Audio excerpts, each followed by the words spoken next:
The Eucharistic Miracle of Brussels, Belgium, 1370.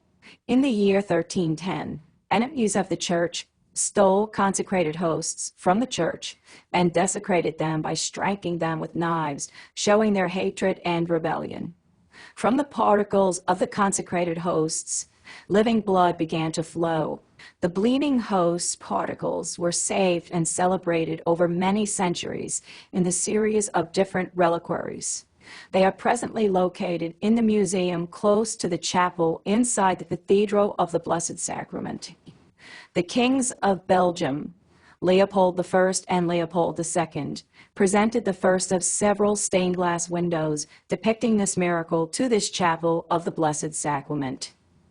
Other stained glass windows were also donated by various noble families of the country. The stained glass windows represent the story as it came to Brussels in the middle of the 15th century.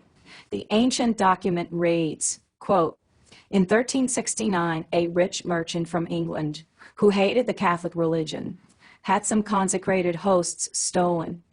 He worked with a young man from Louvain. The evil merchant was assassinated mysteriously a few days later." Close quote.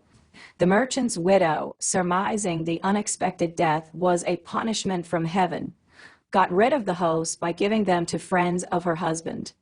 These friends were also filled with hatred for all things Catholic. On Good Friday in 1370, the friends met and began to slash the host with knives, and the host began to bleed. The desecrators became frightened and gave the host to an important Catholic merchant.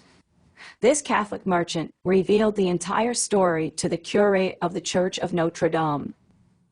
At that time, the curate took possession of the hosts, and the desecrators were condemned to death by the Duke of Brabant. The hosts were taken into possession at the Cathedral of Saint Gudula. The Eucharistic miracle remains an important part of the traditions of Brussels and something of a national symbol.